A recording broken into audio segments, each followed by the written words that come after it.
Hello, everybody. Welcome along to the Event Industry News Podcast with me, James Dixon, wishing you a very good morning, a good afternoon, or a good evening, whenever or wherever you are joining today's podcast from. And when I say wherever you are joining today's podcast from, I challenge anybody to find a better view on any episode of the podcast than the one that is currently behind today's guest.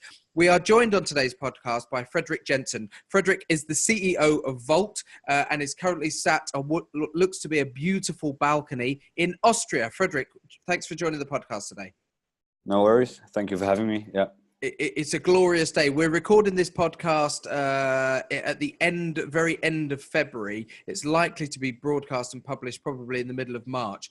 I have to say, we're currently experiencing some good weather in the UK, and we thought we were lucky. But to have that weather and that view behind you, I think is just a step too far. We're all very, very jealous looking at that today. Yes. Fredrik, as I said, you are the CEO of Volt, and on the podcast today, we're going to be talking about Fredrik's company and the services that it's been providing to the events industry for, as I understand it, a number of years now. Or tell us a little bit about Volt and how it started to begin with.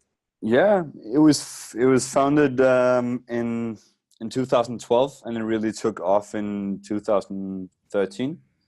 In a collaboration with the big festival in Denmark called Roskilde Festival. Mm-hmm. So that's where it all started. So we've been going for now 5-6 years of proper business. Sure. And as an organization, it does tell us specifically what it specializes in doing for these festivals. Yeah. So it started, back to the start, it started doing mobile phone charging with power banks. Mm-hmm. As it's a very common thing nowadays at festivals, that you can rent a power bank and you can swap it or exchange it whenever it's empty. So that was the starting point, and it has evolved from there. It's still a big part of our business, but now we see ourselves more as a full-blown event technology company. Should I elaborate even more? Absolutely, because I know from doing a bit of research prior to today's podcast that there are a number of different strands to the business now, and you're quite right. It would be unfair to label you just as a company that provides charging solutions for mobile devices now, even though that still is fundamentally part of what it is you do. One thing I've looked at is the digital Cloakroom solution and how we can utilize a technology that fundamentally is available in everybody's pockets now to eliminate certain old-fashioned ways of doing things. And it's not just at festivals; it's at any sort of event. So the digital Cloakroom solution, I think, is one that I was keen to talk about today. Yeah, I'm gonna talk about both from now on, because to me there's a silver lining between the two, and it's about removing frictions at events. It's about making the event easier, more comfortable, more convenient to the event goers, so that the focus is what it should be on the culture, on the event, whatever the event is providing. Mm-hmm. That's what the focus should be. So all annoyances, frictions, as I said, should be eliminated. And that, starting with charging, afterwards came the digital Cloakroom, seeing that Cloakrooms are present everywhere if you go to an event, and just getting that tiny paper claim ticket that you are gonna throw away when you're enjoying a show, and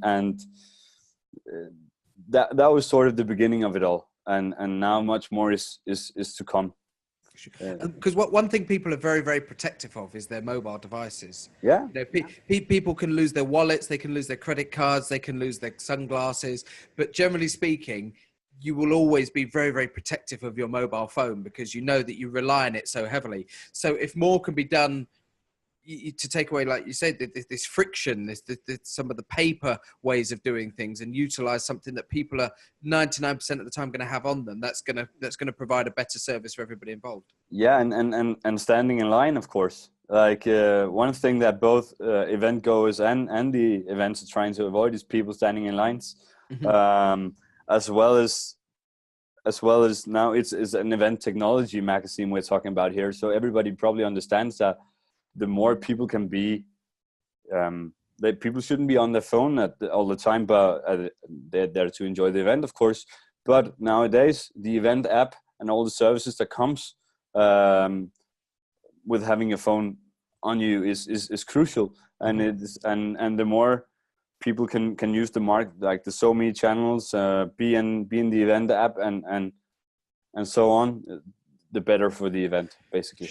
Sure. And when we talk about reducing the friction that's in there, a simple financial transaction is in itself, one of these sort of friction points, isn't it? So if you go up to a cloakroom and you want to deposit an item in there, a bag or a coat, you hand the item in, you then have to make a money exchange, and then you get given a physical ticket. All of these are friction points. So when we look at the actual financial transaction element, being able to do that perhaps through a phone now, through the event app, and maybe do that in advance, that's another friction point that we can eliminate, isn't it? Exactly, yeah, and that is coming up in a few weeks, that you're able to pay via the phone, via the app. So you have one less transaction point, and so making it more efficient both for the staff, for the event side, and spending less time in line, being an event goer. That's crucial to us. Another thing that I would say discovered on this journey is these are services that people need.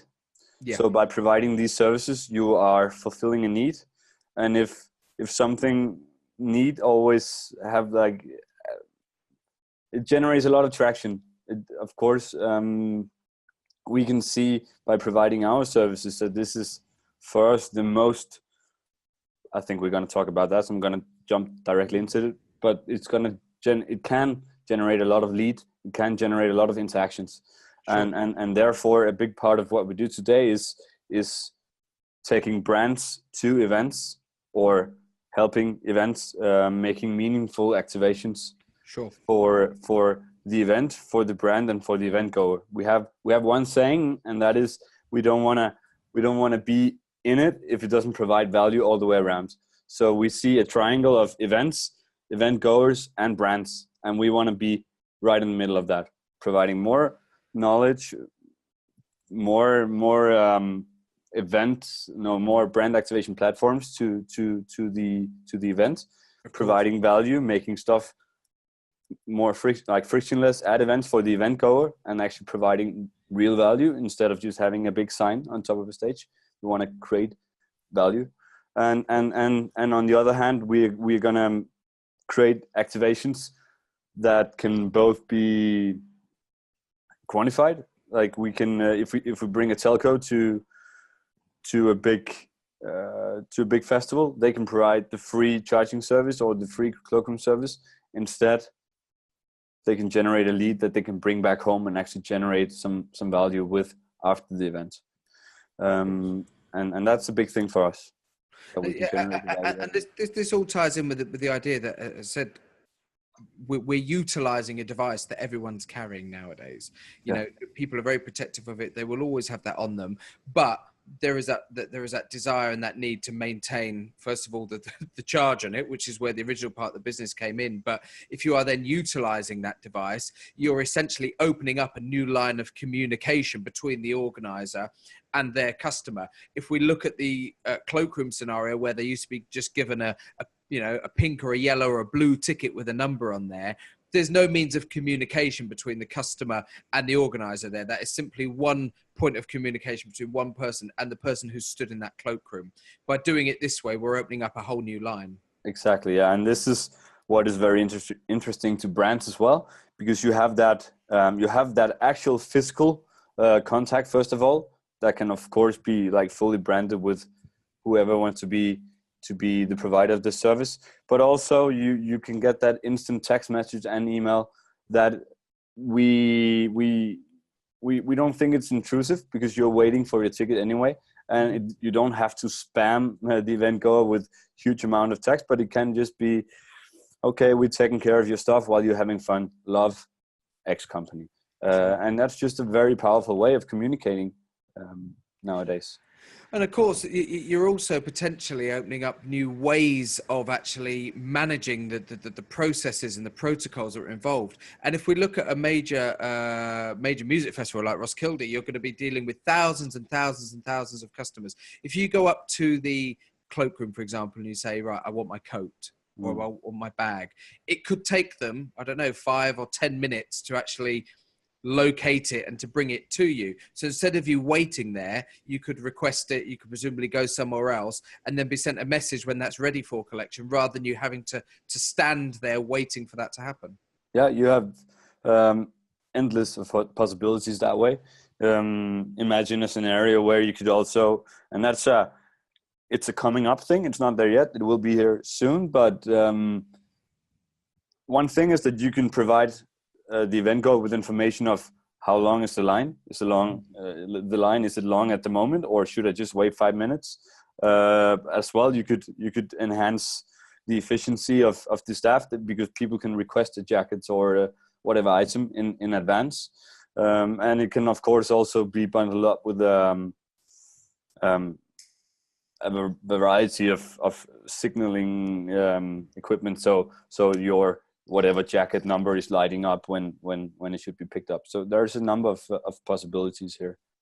Well, when it comes to services like this, always raise the question of managing data, and the idea that connectivity servers are required, some form of temporary networking, it may be required, certainly in festival locations. How does the Vault system work from a networking point of view when you're deploying it at a temporary festival? Yeah, that's a very good question, because it was, in the beginning, it was one of our major obstacles. It is the festival environment, the event environment in general can be quite unstable. Mm-hmm. So first, before you can have meaningful services and stable services, you have to find your way around this. And it depends from country to country. Depends on the network situation. But one thing is for sure, you got to have backups. You need to have backup servers that can run locally. And then sync together with the rest of the locations when the internet is up and running again. You need backup power for the crucial hardware. So that's just a very that's just the basics. That's the fundament that have to be in place before you can provide any meaningful services. Doing event technology at events. How has adoption been amongst the actual customers of the events themselves? Because as humans, we get very used to doing things in a certain way. You know, we become accustomed to certain protocols and processes. And when you try and change things that we become very, very used to, it can often take a long time to adopt. Even though we're very, very used to using our mobile devices now for payment, for ordering a taxi, if you're using the Uber app, you know, new processes like this for people who've been going to festivals for a long, long time can be sometimes a little bit difficult. How long did it take to really generate good numbers of users from when it was first deployed? First, starting with the charging solution, that went really fast. We had a trial in 2012, sold out in a day, and then after that, the numbers just exploded more or less. Sure. So that adoption was really fast. With the Cloakroom, it depends. I would say mostly the adaptation is fast as well. But we work also at venue environments, and here the scenario can be different. Yeah. But at festivals, it's like the adaptation is really fast. And how are people's attitudes towards their information, their data actually being utilized as part of that service? Because it's a critical element, as we've analyzed. It's opened up a new potential communication line between the customer and the organizer. But ultimately, you've got to have customers who are willing to share that information for it to be used. Yeah. Also a very, very good question, especially since the GDPR came up, which is an essential and very important thing for all of us working in this field. Let me put it this way: there you can have different levels of opt-ins. Our system can work even without an app. It can just work with a phone number. Mhm. So here it's people are we don't have any troubles with people saying we don't want to give away our phone numbers to have the claim ticket in a text. That's not an issue. If we do things with brands, we often use the many interactions to ask people if they want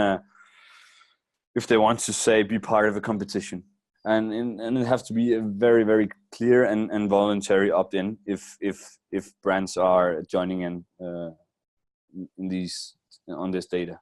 So and it should always be a thing that makes it even nicer for the event goer, for the user. Sure. And what one of the stats that you guys have published is that the Cloakroom app itself, at one festival, I presume last summer, generated over 35,000 leads, just at one festival. So that's obviously users and people whose information has been there.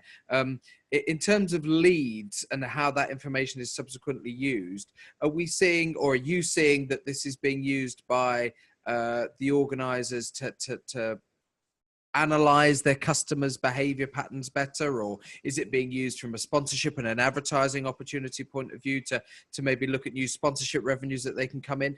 How would those 35,000 leads typically be analyzed and utilized by the event itself? Yeah, obviously it's a very it's a powerful thing for the event to have that data if they are to find. This is for us a sponsor platform. We don't necessarily decide which sponsor we put on top. It can easily be the event saying we have this this sponsor. We've been working with those for many years and but suddenly a sponsor leaves, a new strategy. It's just really crucial numbers for the event to have to enhance their talks with the forthcoming the next coming sponsor. So that's a way that the events are certainly using these data. Sure. For us, and also for the event, it's of course crucial for the efficiencies part. How should we staff the cloakrooms next year? When we look at the actual sort of monetization, I suppose, of the service, if that's the right way to call it, a service like this is going to be, it's more sophisticated, it offers a lot more, but it's going to be more expensive to deploy than a traditional cloakroom ticket. Go and buy a book of tickets, and that's a nice cheap alternative. So the actual opportunity to communicate using this service and to offer some sort of level of sponsorship or brand activation is one that actually event organizers can use to help justify and cover the cost of deploying a system like this, presumably. Absolutely, yeah. Therefore, it's crucial that the service or the solution can provide data that helps you, say, make the cloakroom locations even more efficient next year. Make the staffing according to how to the patterns of people using the service. Even more crucial is that if this is working on behalf of a sponsor, it's crucial that the event can actually state the amount of interactions that you had in this cloakroom. Of course. And we've had events with plus 100,000 of interactions, and that's crucial. And it really enhances the talks that the events can have with any given sponsor coming up, that you can say, okay, we have the data from last year and see these locations combining will give you 100,000 combined interactions. And of course, for many, many years, since we've had digital cash registers and tills in all walks of life, you can analyze simply when the most money is coming through a certain till. And in a bar example, you can then decide when you need the most amount of staff to be on the bar, or when you can actually afford to have fewer people because it's not going to be as busy. If we look at other human touch points at events like this, it's maybe not been so difficult to analyze when those key moments are going to be. This service, again, is going to help from a staffing point of view, as you've already alluded to, in that somebody can actually look at the trends and analyze the data post-event and say, actually, we need to have 10 people on it during this period, but we might only need 2 or 3 people on it in this period. Financially, that's going to have some rewards as well, isn't it? Absolutely. About efficiency, yeah. And the last thing is, of course, we often see that the events over time are able to increase the sponsorship revenue because the brands being on site are actually getting real value back home. Sure. So they can monetize from this as well. We've been talking on today's podcast to Fredrik Jensen. Fredrik is the CEO of Volt. Initially started in 2012 as a charging solution and a supplier and a provider of charging solutions to festivals, but now is very much expanded into providing a digital solution for some of these key, I think we've called them today, points of friction that occur during events, related to mobile phones, related to the use of cloakrooms and those sort of elements, and looking at a number of different ways that they're delivering solutions to major music festivals, and creating several new opportunities of communication as a result of that. Fredrik, if any of our podcast followers would like to find out a little bit more about the solutions that you provide, how can they get in touch with you and where can they find more information? They can write me directly at the fredrik.jensen@getvolt.dk. That's my personal email, and that'll be okay to write me. Furthermore, you can, on all social medias, you can find us at GetVolt. That's our hashtag, and you can find us on LinkedIn with that as well. Fantastic. Or you can, the last thing, you can write our sales at getvolt.dk. Fantastic. Loads of ways. Get to Volt, I suppose, is the key information in there. Yeah. Anybody who wants to search the internet for Get Volt or their favorite social media platform, I'm sure you'll come across those guys. And we should thank Fredrik for taking the time to join us today. It doesn't look like it's a particular hardship working in that particular environment that you're in at the moment. Fredrik has joined us with the most remarkable backdrop. If you're listening to the audio version of today's podcast, hop over onto eventindustrynews.com and just watch the video today for one of the best backdrops that we've had on the podcast so far. Fredrik's joined us from Austria. Thanks very much for taking the time to join us today, Fredrik. My name's Stu, and we'll wrap up today's episode of the Event Industry News podcast at that particular moment, and we'll see you on the next edition. Thanks very much, guys. See you soon. Bye-bye.